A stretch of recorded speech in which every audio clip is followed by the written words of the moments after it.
On May 19, 1967, Eugene "Red" McDaniel was shot down by Vietnamese forces and was taken prisoner at the Hanoi Hilton. Then in June 1969, 2 prisoners attempted to escape but failed.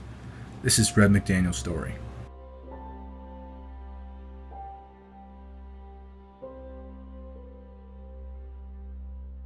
Two prisoners named John DeMussy and Edwin Atterbury escaped the Hanoi Hilton for a short period of time, but was soon captured. Upon being captured, the prison guards began to torture anyone they thought were accomplices to the escape attempt, including Red McDaniel. Well, all communications between the two camps came through my window, and we were not informed of the escape attempt. The annex, they did that in the annex, but the senior officers in the zoo where I was. But the morning after the escape attempt, first thing in the morning, the word came out, 2 men escaped last night. And we knew nothing about that. And then they came and removed people from various cells. Didn't touch my cell at all, where the communications came through. And for 33 days, we just existed. And they tortured some 20, 25 people very brutally, trying to find out about the escape committee. It was not well organized.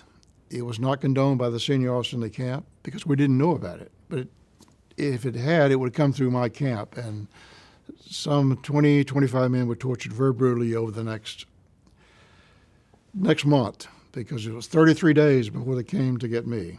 At the end of 33 days, they came to get me, and I went up to confirm all that had been told on a heavy torture up for that period of time, and which is impossible, because when you're tortured, when you don't have the answers, you make up answers.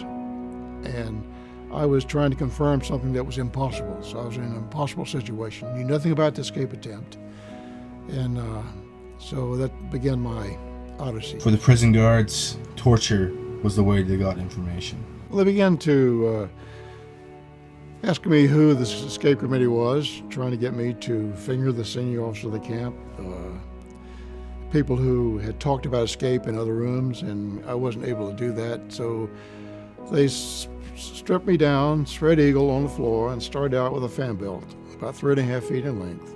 They'd have a guy on one side, a guy on the other side, and they'd start in the back and work down through the hips and down through the legs, and then they'll let you get up, and again, more questionings. But the questions they wanted, I didn't have. It was impossible for me to ask, because when men were under torture, when they didn't have answers, they made up answers. So it was impossible for me to confirm what they had been told, but yet they knew everything came through my window, and they felt I had the answers. I think until this day, they think I have the answers, which I did not have. So I was in an impossible situation.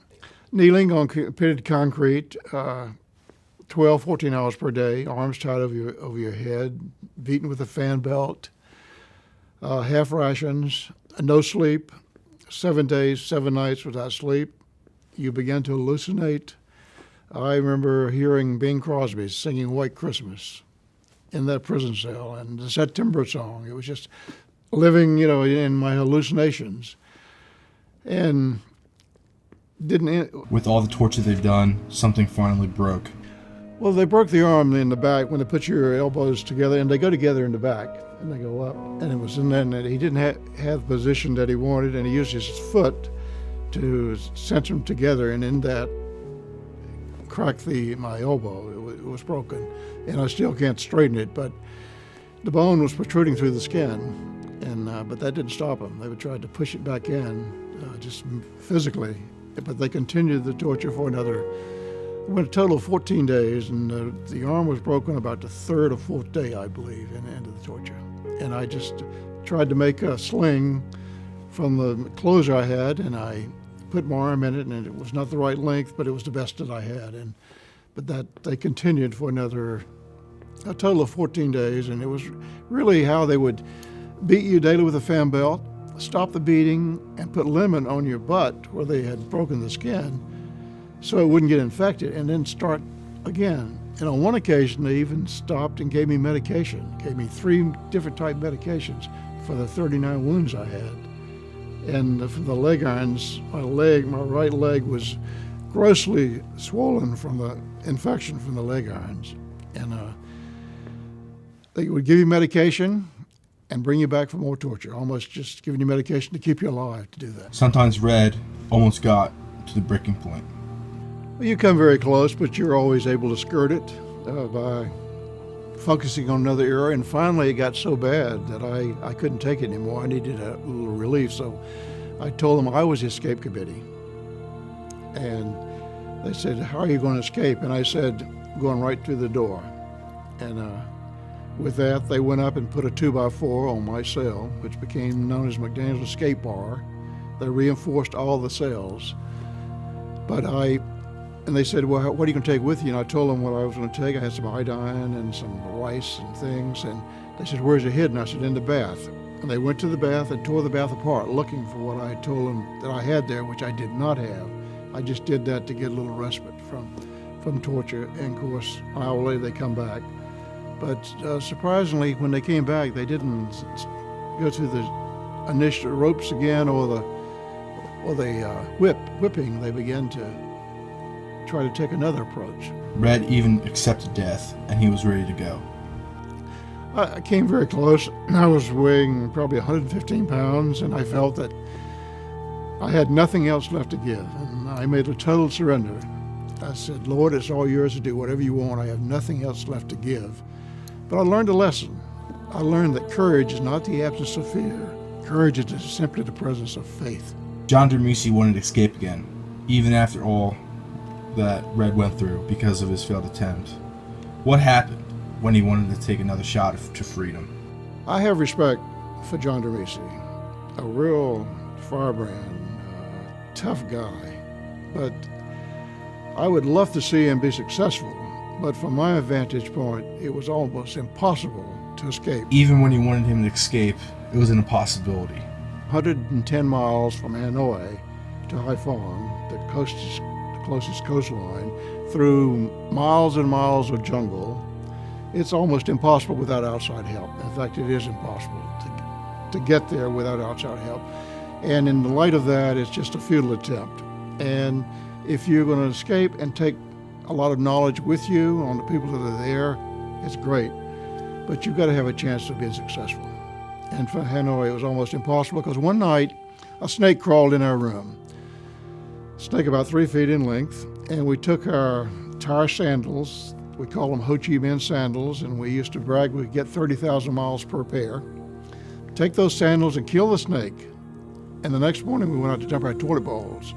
And we put them in the line of sight because we drilled a hole through the wall it was 2 cinder blocks with an 8-inch board in between to keep the sound down. But we had drilled through that, and we looked out just for entertainment at that snake we'd hung on a fence.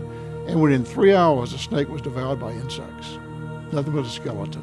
So that illustrated to me the futility of trying to get out of the jungle where the average population is about 5'2", yellow skin, and there we were. We just didn't fit into that mold. And so in light of that, we all hope it didn't go in the leadership. John Peter Flynn, Admiral Stockdale said no to attempts like that without outside help, which we didn't have. So it was just almost impossible to be successful because of the aftermath. When you go, what happens to the rest of us that are still there? With the whole experience in the prison, it was God that got him through it, and what he learned from God through life lessons. Life's lessons is that God's love has no limit. His grace has no measure. His power, no boundary known unto man. And that's the only thing that we had left was our ability to believe. If you didn't do that, you just couldn't make it from day to day. Somebody described it as taking a rope, tying a knot in it, a rope of faith and hanging on, in my case 6 years, in several cases 9 years. Faith was very important to us. After being in the Hanoi Hilton for 2,190 days, it was his faith in God that got him through their whole ordeal. Even being in complete isolation, even tortured for numerous days, he always knew that God was always with him.